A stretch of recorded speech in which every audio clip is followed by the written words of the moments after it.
Para discutir tudo isso, tenho a honra de receber um querido colega e excelente profissional, Dr. Alexander Mendes, advogado, mediador de conflitos e professor, que traz reflexões valiosas acerca do impacto dessa comunicação no cotidiano familiar. Obrigada pela presença, Dr. Alexander. É uma honra, uma alegria tê-lo aqui. Dr. Alexander é um colega de profissão e um amigo querido, que já foi meu professor, inclusive, de mediação. Já fiz um curso com ele, imersa nesse assunto, que ele é expert, referência, o que dirá no Brasil e não no Piauí, e é um profissional que eu tenho muita admiração. Muito obrigada pela atenção, pelo cuidado de estar aqui, por ter prontamente aceito o nosso convite, doutor Alexander. Seja muito bem-vindo ao Família na Real. Eu estou muito feliz em estar aqui com você, dizer que eu também fui seu aluno, né? A dialética da vida, da importância, né?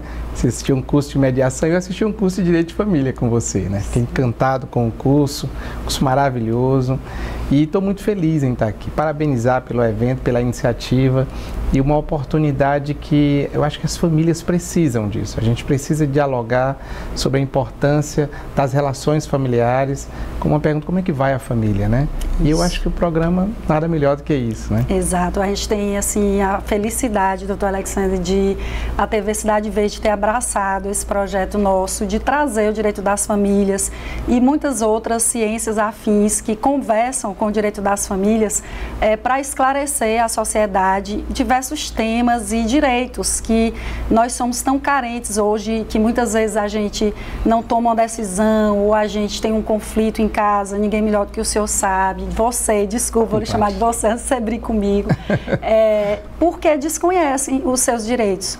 E hoje a gente quer trazer um tema aqui importantíssimo, super atual, que tem a ver com a comunicação nas redes sociais. E eu já quero adentrar aqui a primeira pergunta, que eu selecionei aqui uma série de dúvidas que eu acredito que seja do seu meio, né, de prática, doutor Alexander. Como é que você define a comunicação violenta e por que ela tem se tornado tão frequente nas redes sociais? Porque às vezes o violento para mim não é para você. Então por isso que a gente quer conversar sobre isso. Pronto. Depois que a gente dialogou sobre esse nosso bate-papo, o que foi que eu fiz? Eu peguei alguns influencers e eu peguei influencers que tinham mais de 100 mil seguidores. Então eu vi as postagens deles e num segundo momento vi como essa audiência deles se manifestava com a comunicação deles.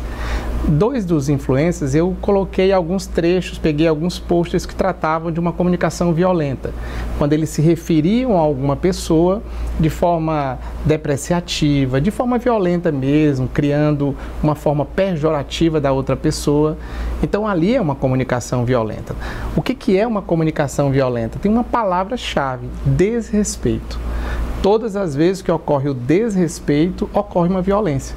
Por quê? Porque nós temos vários instrumentos jurídicos e não jurídicos para tratar quando alguém fala algo errado, ou mal educado, ou violento contra você. E aí, quando a gente decidiu fazer essa entrevista, eu tirei assim horas nas redes sociais, especificamente o Instagram. Então eu isolei esse influencer. Em seguida peguei um pôster dele que ele tinha feito uma comunicação violenta e dividi em duas etapas. A primeira etapa foi como essa audiência dele se manifesta quando ele fala. E logo em seguida os comentários foi na mesma proporção do influenciador. E o que foi mais grave que eu observei, Rosa, é que além daquele telespectador, que a gente chama, né, de seguidores, eu gosto de chamar de sujeitos passivos. Então, além dele ter feito um comentário no post embaixo, ele replicou a mesma forma de comunicação nas redes sociais dele. E aí eu estou chamando isso de violência espelhada. Por que é uma violência espelhada? Porque ele pega de alguém, ele não tem a maturidade, porque normalmente quando a gente segue alguém é porque a gente admira, porque a gente gosta, a gente se identifica, a gente tem um pertencimento ali nas relações com essa pessoa. Então nesse momento, olha o que acontece. O comentário foi imediato, isso para agradar o influenciador, a celebridade. Mas ele republica isso nas redes sociais na mesma proporção da comunicação violenta feita pelo influenciador. E o que que isso impacta? Ora, se eu tenho uma celebridade que eu tenho maior respeito e ela utiliza uma comunicação violenta, ali no Instagram dela eu ratifico quando eu comento, mas depois eu publico no meu, eu estou publicando, republicando, eu estou espelhando essa violência. E a questão das redes sociais é porque ela tem uma força incomensurável. Nós não temos como mensurar a dimensão de um ato de violência desse. Sim. E aí isso afeta, primeiramente, as pessoas. Segundo, o entorno dessas pessoas. Terceiro, a família. E o quarto, a sociedade. É indubitável que qualquer ato de comunicação nas redes sociais, ele vai obrigatoriamente passar por uma instituição chamada família. Eu sei que esse termo instituição, muitos doutrinadores não gostam, eu estou botando aqui para ficar mais fácil, só para que a gente possa entender a gravidade que é exatamente essa comunicação violenta. E aí, onde entra o estudo do direito das famílias? No momento que eu vejo uma comunicação violenta uma vez, eu tomo um espanto. Quando essa comunicação se torna segunda, terceira, quarta, 15ª vez, isso se torna natural. E quando se torna natural para mim, a tendência é eu multiplicá-la nas minhas relações interpessoais. E aí essa comunicação violenta eu trago para dentro de casa. E quando eu utilizo essa comunicação dentro de casa, a família ainda não está acostumada com isso, e aí entra um choque de interesses, de posições, de questões, e traz o conflito para dentro de casa. Então, Alexandre, você tocou em 2 pontos muito preocupantes, que nós vamos perpassar aqui por vários aspectos dessa comunicação. Mas eu vejo também a questão, primeiro, do desrespeito, como você colocou, que é uma das formas de comunicação violenta. E a segunda que eu vejo também muito preocupante é a questão da intolerância, né, que também eu acredito que seja até uma das formas de desrespeito, né, mas eu quis pontuá-la porque hoje o que a gente vê muito são pessoas que, por intolerância, por não aceitarem o pensamento da outra pessoa, por não pensarem como você, elas de alguma forma estão ali se comunicando de forma violenta. E a outra questão também que eu queria tocar são essas pessoas que hoje viralizam, vamos dizer assim, nas redes sociais. E são essas pessoas que são admiradas, que são mais do que admiradas, que são exaltadas muitas vezes, que os nossos filhos estão admirando, às vezes até por não falar nada, como foi aquela advogada no avião, que simplesmente por estar calada, hoje ela está fazendo campanhas no Brasil, enfim, monetizando a atividade dela. E é isso que a gente tem que ter muito cuidado hoje, não é isso? Não tenho dúvida. E aí entra naquilo que a gente tinha dito no início, que é exatamente qual é a proporção de uma comunicação violenta nas redes sociais e qual o impacto disso para a família, né? Então esse exemplo que você deu lá da moça do avião é um exemplo típico disso. Sim. Nós não temos uma dimensão, por quê? Primeiro pela velocidade, segundo pelo alcance. O alcance, por ele ser espelhado, ele sai de uma pessoa para outra. Eu peguei esses influencers de 100 mil, mas eles têm pessoas, seguidores, que também têm 50 mil.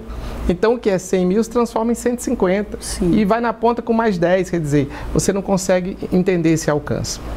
E o que é perigoso, e aí a família tem que estar bastante atenta, é não tornar essa comunicação violenta um ato comum, um ato coloquial.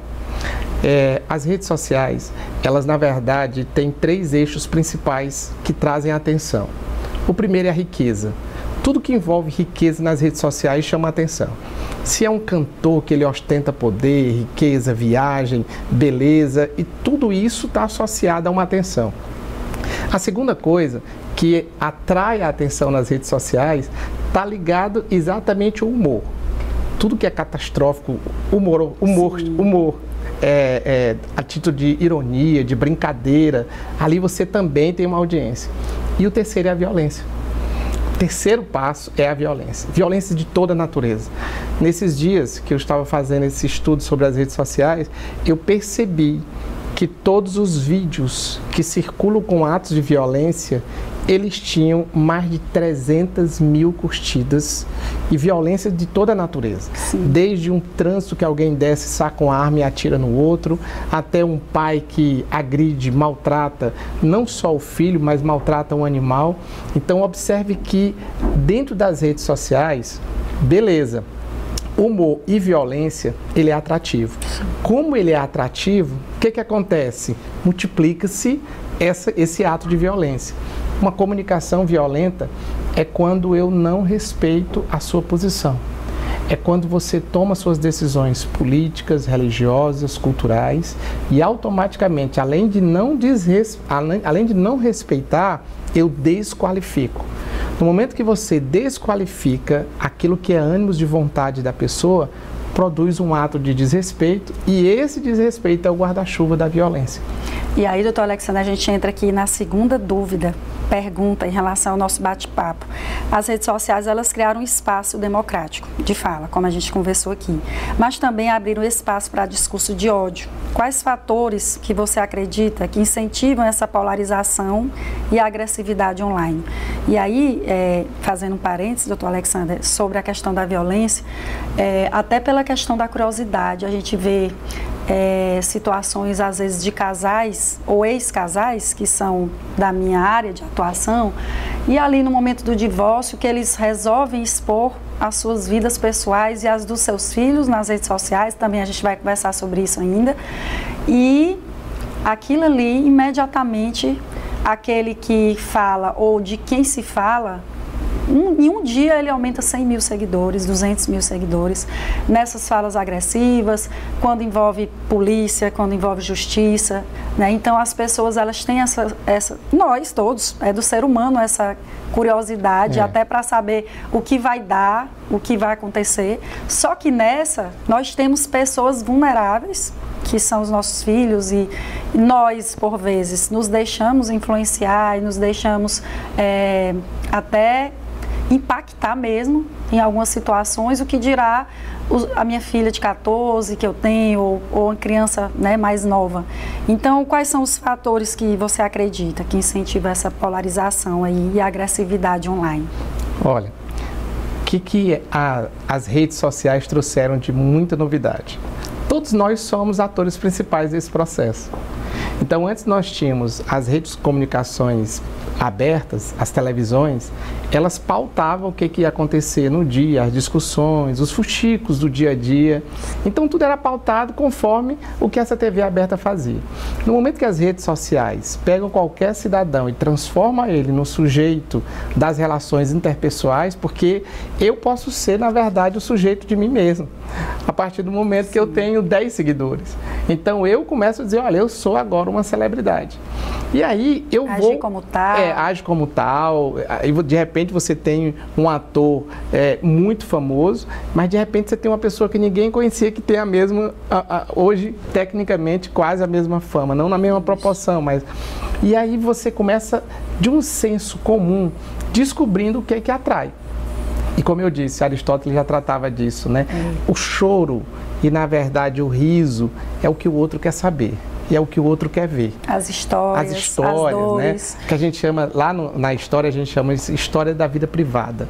Isso. E essa história da vida privada, ela sempre atraiu. Atraiu em Roma, atraiu em Grécia, atraiu na Idade Média. Basta que nós pegarmos o exemplo da família real.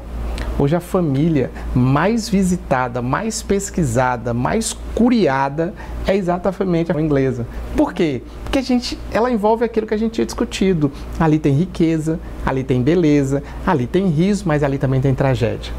E essa tragédia atrai. Quando as pessoas começam a perceber que a tragédia é um dos caminhos que pode levar à audiência, então eles vão alimentando essas tragédias. E essas tragédias, elas vão construindo no cidadão comum, que é o telespectador, ele começa a se adaptar com isso. Há atos de violência, há comportamentos de violência, há ações de violência, e isso que tecnicamente era um grande espanto, no momento que ele se torna comum, você traz para dentro da sua casa.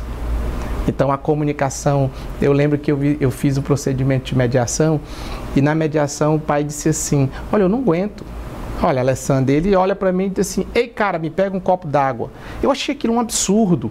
Eu disse a ele que se ele tivesse dito isso com meu pai, ou eu tivesse dito com meu pai tinha me colocado para fora de casa. É o choque cultural. Mas isso, quando ele vê nas redes sociais, é super tranquilo. Por quê? Porque a comunicação, e aí, Rosa, as redes sociais, elas romperam as hierarquias. Isso. Não existe mais hierarquia nas relações sociais das redes sociais. E também não existe mais idade. Você pode ter 40 anos, 10 anos ou 90 anos. Se você se comunicar bem lá, você vai encontrar o seu nicho. Você vai ser o sujeito dessa relação. E aí você ganha essa independência. Essa independência as famílias não estão acostumadas a ter. E aí entra um choque que vai produzir esse conflito. O conflito da independência, o conflito do comportamento individual. E no momento que a família se afasta desse que é o telespectador, do que está acontecendo nas redes sociais, que nós temos mais experiência. Nós podemos orientar, você orienta a sua garota e diz, olha, isso tem que ter assim, cuidado com isso, porque isso é um ato de violência, isso é crime, isso não é crime. Porque para aquele que está absorvendo, que não tem o conhecimento, acha que tudo é permitido. Doutor Alexandre, é bom até você tocar nisso, para a gente falar um pouco aqui do intuito desse bate-papo. Doutor Alexandre trabalha também nas redes sociais, tem um trabalho ativo Sim. de passar informações relevantíssimas para a gente. Eu trabalho e compartilho minha vida de trabalho, minha vida pessoal. Então, assim, o programa aqui não são profissionais que são contra o digital nem as redes sociais. De forma mas alguma. A gente quer chamar atenção para os perigos, né, doutor Alexandre? Eu acho que você foi muito feliz agora. É isso mesmo, Rosa. O que a gente tem que fazer é, no momento que é uma pessoa, Sim. 2, 3, quando você multiplica essa relação tem que ter algumas regras. E os influenciadores, as celebridades, aquelas pessoas que têm 10 seguidores e os que têm 1 milhão de seguidores, eles precisam entender que a fala dessas pessoas, elas na verdade podem se tornar verdades absolutas para o seu público. Responsabilidade social. Nem todos os influenciadores são ruins, nem todos são, polarizam as relações, pelo contrário. Então, qual é o papel dos influenciadores digitais na propagação de comportamentos positivos ou negativos dentro das famílias? Como é que você acha, doutor Alexandre, que eles podem ser agente de mudança? Primeiro assim, eu dou um exemplo que quando às vezes eu chego em casa um dia, uma rotina muito estressante, muitas situações delicadas, e aí você põe ali o TikTok que você consegue monitorar as brincadeiras, que eu falei da questão do humor. Isso. E de repente você fica assistindo aquilo, você fica rindo, você se vê a forma agradável, mas nós que temos uma certa maturidade nas relações, a gente tem que selecionar, porque nem sempre o que a gente ri pode ser realmente uma brincadeira sadia. Essa brincadeira sadia pode ser um ato discriminatório, pode ser um ato de revanchismo, pode ser uma comunicação violenta, desrespeito, pode cair para a esfera criminal, calúnia, difamação, injúria. E aquele telespectador das redes sociais, muitas vezes ele não tem esse conhecimento. Então ele absolve o que o influenciador diz, ele torna isso verdade e ele multiplica. Isso. E aí eu acho que assim, nesse momento, a gente precisa rediscutir o papel do influenciador. Uma coisa é clara, já existe essa profissão. E uma profissão remunerada, uma profissão respeitada, uma profissão que tem feito trabalhos tão fantásticos. Se você pegar, eu tenho dificuldade com comida, mas um dia eu decidi fazer comida. Sim. E eu estava só, e eu fui buscar o quê? Eu fui para o YouTube. Cheguei lá no YouTube e disse, hoje eu vou fazer um arroz, um feijão e um bife. Sim. E interessante, Rosa, que quando eu comecei a ver lá como que se fazia isso, eu comecei a conversar com a moça que estava ensinando. Eu disse, ei, vai devagar. Olha só, vá devagar que eu não estou entendendo. Sim. Então, para que a gente possa perceber o quanto que isso influencia o nosso comportamento, a nossa relação. E nós temos em todas as áreas, né, doutor Em todas Alexandre? as áreas. Nós temos, inclusive, hoje padres, eu digo padres porque não eram, assim, pessoas que compartilhavam aquele momento ali de uma forma tão comum como hoje. O padre Fábio de Mello, ele todos os dias tem ali um momento que ele compartilha, né? Tem pastores, enfim, todo mundo, psicólogas, e são profissionais que muitas vezes, no caso dos psicólogos que eu disse, que eu adoro ouvir, tem profissionais que é um verdadeiro momento de terapia ali, que lhe ajuda muito. Então, assim como os filtros do Instagram, que inclusive vão sair a partir do dia 14 de janeiro, aqueles filtros feitos fora do Instagram, eles vão sair do Instagram agora. E tem lá os motivos, né, que o Zuck lá disse que ia tirar. Então, assim como esses filtros, eu acho que nós temos que aprender a ter esses filtros ao utilizar qualquer rede social, porque o equilíbrio acima de tudo. Sim. Né? Eu acho que a partir do momento que a gente entender, tanto para quem compartilha a sua profissão, o seu conhecimento, o seu trabalho no Instagram, como para quem absorve aquilo, e hoje todo mundo é um pouco influencer, todo mundo também consome. Então, nós somos consumidores ativos e passivos e também influencers, né? Eu vou compartilhar com você uma experiência que eu vivi. Eu fui dar uma entrevista numa TV a nível nacional. E aí, eu dei entrevista às 10 da manhã e fui para o aeroporto às 4 da tarde. E aí no aeroporto eu fui comprar lá acho que foi um perfume, alguma coisa assim. E a moça que estava me vendendo, ela disse, você estava dando uma entrevista agora num programa, tá? Eu disse, estava. Ela disse, que legal, o senhor tira uma foto comigo? Eu achei aquilo fantástico. E eu, depois do ato, eu disse, tiro sim. Tirei a foto, mas no momento que eu tirei a foto, até o voo que pousou em Teresina, eu fiquei a refletir. Sim. Olha só, ela não sabia direito o que eu tinha comentado, ela tinha me visto o poder da imagem na televisão, nas redes sociais. E ela disse assim, eu quero uma foto. O que é a fotografia? Eu quero para 2 motivos. Primeiro, para ficar registrado a importância de ter conhecido você. Segundo, porque se você for realmente muito famoso, eu já tenho uma foto com você. Foi essa expressão que ela utilizou. Sim. E o que é isso? Isso agrega. Isso junta pessoas. Quantas pessoas que, na verdade, nós nos conhecemos, não nos conhecemos fisicamente, mas quando nos encontramos e tanto dialogar nas redes sociais, a gente já se sente, né, familiarizado. Oi, tudo bem? Como vai? E aí você cumprimenta. É verdade. Então, assim, a rede social, ela ela tem um poder, ela tem uma importância e uma relevância. Agora, existe um canal preventivo nesse meio. E eu acho que 2 instrumentos, eu estou colocando aqui a palavra instrumentos, mas dois contra-ataque. E eu acho que o primeiro é a família. E o segundo é o processo escolar. Esses 2, eles têm que estarem bastante antenados. Se a família fecha a porta do que está acontecendo nas redes sociais, se a escola fecha a porta do que está acontecendo nas redes sociais, essas pessoas que estão lá, eles vão buscar outras pessoas para buscarem essas informações. E aí o ato de prevenção, que eu entendo, é um ato de inclusão e não de exclusão. Porque se eu excluir, vai ficar mais satisfatório ver isso. E eu, sendo excluído desse processo de que ninguém me orienta e eu posso tudo, eu vou buscar exatamente o proibido. E aí a gente não seleciona. Sim. Doutor Alexander, em relação ali, como afeta o ambiente familiar? A gente já falou sobre naturalizar algumas situações, né? Mas eu vejo que é bem além. Por exemplo, às vezes eu noto até uma impaciência nos adolescentes hoje, nos jovens. Por quê? Porque numa impaciência geral para ouvir, geral para conversar, geral para expressar o que eles sentem. E isso é também das redes sociais. Por quê? Porque hoje até o WhatsApp, eles ouvem no 2, no 1.5, no TikTok, eles aceleram, é tudo assim muito lúdico e ao mesmo tempo rápido, dinâmico. Então eu queria que você falasse um pouco sobre como afeta realmente essa dinâmica familiar na sua concepção, tudo isso que nós estamos conversando. Eu acho que essa foi a pergunta mais extraordinária que eu vi na televisão nos últimos anos, porque tem uma palavra que chama instantaneidade. As redes sociais, elas trouxeram essa instantaneidade. Sim. Tudo é muito instantâneo. Você tem um ato aqui que 10 mil pessoas viram, que 1,5 milhão de pessoas viram. E essa instantaneidade, para quem está vivenciando e passa a ter um pseudo-controle, porque você não tem um controle, mas tem um pseudo-controle.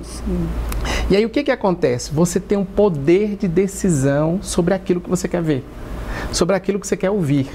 Então, o aparelho telefônico, ele fica exatamente do tamanho das mãos. E o controle da outra mão é o controle de dizer o que você aceita e o que você não aceita. Então, quando você passa a flexibilizar as imagens que você está vendo, não quero, passo, não quero, não passo, não quero, passo. Então ali você está passando informação para o seu cérebro que você tem um controle de um monte de coisa. E você passa a ficar impaciente com aquilo que você não gosta. Então, se o meu pai for discutir comigo sobre dizer que eu não vou para uma festa tal porque é perigoso, porque ele está sem condições financeiras, a coisa não está bem, então eu não tenho mais paciência para ouvir essa justificativa. Eu só tenho paciência para dizer vou ou não vou. Por quê? Porque ele tem esse controle. E o que é grave nesse processo? Tem muita coisa positiva, mas tem uma coisa que é grave. É que no momento que eu acho que eu tenho esse controle, quando eu não gosto de alguém, o que eu faço? Eu bloqueio essa pessoa. Eu bloqueio ela em todas as redes sociais e essa pessoa não me vê e essa pessoa eu também não vejo mais. Mas aí nós estamos impedindo que a pessoa tenha a maior experiência de crescimento da vida. Aprender a lidar com os contrários. Já imaginou nós, advogados, não sermos treinados para ser contrariados? E nós tivemos uma experiência de um dia a audiência, um outro advogado usar de uma comunicação firme, você vai lá e agride. Por quê? Porque você não foi treinado, você não foi educado. Então, o risco de ter esse pseudo-controle é de não ter a habilidade depois para lidar com as pessoas que nos contrariam. Porque a vida, ela é contrária a nós. Na verdade, nós não temos esse controle na vida real, mas eu tenho um controle na vida das redes sociais. Eu controlo aqui. E quando eu quero levar isso para a minha vida real, eu não consigo. E aí há os famosos confrontos pessoais. Esses confrontos pessoais, eles geram turbilhões exatamente de animosidades. E quando as pessoas não têm maturidade para entender o que está acontecendo, elas sofrem. E esse sofrimento gera outros tipos de situações delicadas, desde a ansiedade, da depressão e coisas muito mais graves. Isso. Então, veja o universo que nós estamos, da importância das redes sociais. Eu não estou falando aqui em momento algum de controle de rede social. Eu sou totalmente contra essa história do controle. Mas é inegável que deva existir um ato preventivo de esclarecimento do que é permitido e o que não é. Porque senão a gente acha que a gente pode tudo. Temos leis, inclusive, quase publicação, muitas coisas, né, doutor Alexandre, porque é um mundo muito novo. Mas, doutor Alexandre, é tão preocupante que eu vejo essa questão de não ser contrariado, ou seja, a maturidade, a evolução pessoal e até a questão do controle sobre o assunto. Porque eu vejo que, por vezes, não só eles não têm paciência de conversar, como se for um assunto que eles não estão gostando ou que eles não querem nem, eles só fazem se retirar e deixam a gente falando sozinho. Então, assim, nós estamos ali num mundo de pessoas que estão crescendo, que sabem escutar pouco, né, que não tem muita tolerância, né, e isso é muito preocupante. Por isso é que a gente quer chamar atenção aqui nesse programa para debates e reflexões. A gente quer trazer reflexões, né, doutor Alexandre, no mundo que a gente vive, tanto no trabalho quanto na vida pessoal. E aí a gente queria concluir esse bloco aqui, doutor Alexandre, falando sobre o que diferencia um debate saudável de uma comunicação violenta nas redes sociais. Parece bobagem, mas eu acho importante a gente aí delimitar isso. E como é que pode influenciar a convivência dentro de casa? Pronto. Então, vamos voltar então lá para o que é violento. É tudo aquilo que agride o outro. Violento é tudo aquilo que deixa o outro constrangido, humilhado, rejeitado, agredido. Então, isso é violento. Então, se essa violência na comunicação, quando ela é dita pelo emissor, é preciso que a gente entenda, toda comunicação, você tem um emissor e você tem um receptor. O emissor é quem fala, o receptor é quem recebe a mensagem. E a gente utiliza um canal, seja Instagram, WhatsApp, seja telefone. Então aqui ela é uma informação. Isso, na verdade, é o próprio Aristóteles que já deu esse conceito. Isso aqui é uma informação. No momento que eu retorno essa comunicação, então aqui, se você diz algo e eu absolvo, é informação. Se eu simplesmente dialogo com você, então é comunicação. Então a comunicação ela é dialética. Só existe comunicação quando você fala, eu escuto, eu falo e você escuta, e a gente consegue interagir. Se eu tenho uma relação, aqui eu acho que 200 mães que estão nos assistindo agora, elas devem estar assim, responde a pergunta da Rosa, o que eu posso fazer para construir uma comunicação saudável dentro de casa. Eu fui professor de ensino médio durante 13 anos da minha vida, professor ali de terceiro ano e pré-vestibular. E é interessante... Mas, doutor Alexandre, o senhor vai só responder já, viu? Tá Nós vamos deixar aí, a gente vai para agora um rápido intervalo e no próximo bloco tem muito mais. Vamos tratar sobre a exposição dos conflitos familiares no universo virtual e saber que tipo de estratégia pode ajudar a blindar as famílias contra a comunicação violenta nas redes. Nós voltamos já, é só o tempo de você tomar água e um café.